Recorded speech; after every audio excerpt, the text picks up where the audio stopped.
जोधपुर, जो राजस्थान का दूसरे सबसे बड़ा शहर है।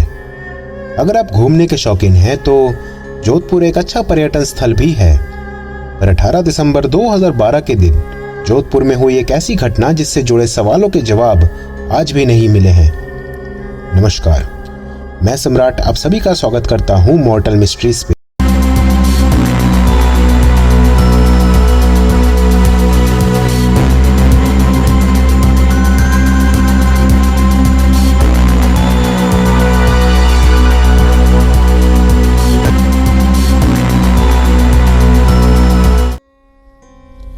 दिसंबर 2012 हर रोज की तरह उस दिन भी जोधपुर के लोग एक सामान्य दिन की तरह अपने कामों में लगे थे। और उसी दिन 11:25 पे अचानक से आसमान में एक बहुत तेज और गहरी आवाज सुनाई पड़ी और उससे जुड़ा आसमान में कुछ दिखाई नहीं दिया। इस आवाज से जोधपुर के लोगों में खलबली मच गई। उन्हें लगा कि यह कोई सोनिक बूम है। सोनिक बूम एक प्रकार की ध्वनि है, जेट या किसी वस्तु द्वारा उत्पन्न होती है। जब ये ध्वनि की गति से यात्रा करती है तो एक बड़े विस्फोट की तरह लगती है। जोधपुर के लोगों को लगा कि शायद आर्मी वाले किसी हथियार या मिसाइल की टेस्टिंग कर रहे हैं, और कुछ लोगों को लगा कि शायद एयरफोर्स वाले अपने एयरक्राफ्ट की टेस्टिंग कर रहे हैं। और उस वक्त के defence spokesperson colonel SD Goswami ने इन सभी बातों को नकार दिया। उन्होंने कहा कि ऐसी किसी भी हथियार या मिसाइल की टेस्टिंग नहीं की गई है, ना ही किसी एयरक्राफ्ट की टेस्टिंग चल रही है। उन्होंने ये भी बताया कि रूल्स के अनुसार इस तरह की कोई भी गतिविधि शहरी इलाकों के पास करना वर्जित है, क्योंकि इससे लोगों के घरों में बुरे प्रभाव पड़ सकते हैं, जैसे कि घरों की खिड़कियों में दरारें पड़ जाना। और अगर ऐसे किसी काम को अंजाम देना भी पड़ा तो शहरी इलाकों से 60 किलोमीटर की दूरी पे जहां कोई आबादी ना हो, ऐसी जगहों पे ही मिसाइल्स वगैरह की टेस्टिंग की जा सकती है।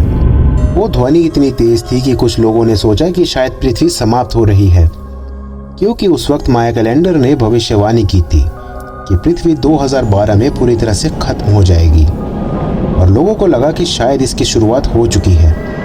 सबसे अजीब बात यह थी कि सिर्फ जोधपुर में ही नहीं बल्कि यूनाइटेड किंगडम से लेकर टेक्सास तक लगभग पूरे वर्ल्ड में इस तरह के सोनिक बूम सुने गए थे। और सिर्फ एक दिन नहीं बल्कि कई हफ्तों तक दुनिया के अलग अलग हिस्सों में ये सुने गए थे।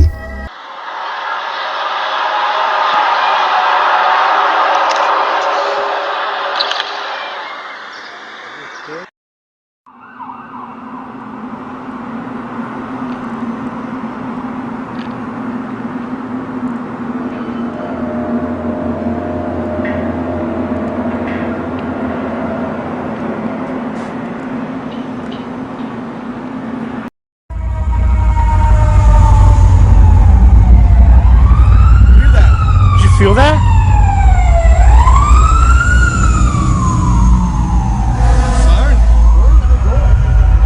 कुछ जगहों पे तो सोनिक बूम के साथ साथ एक ग्रीन कलर की लाइट भी दिखी थी।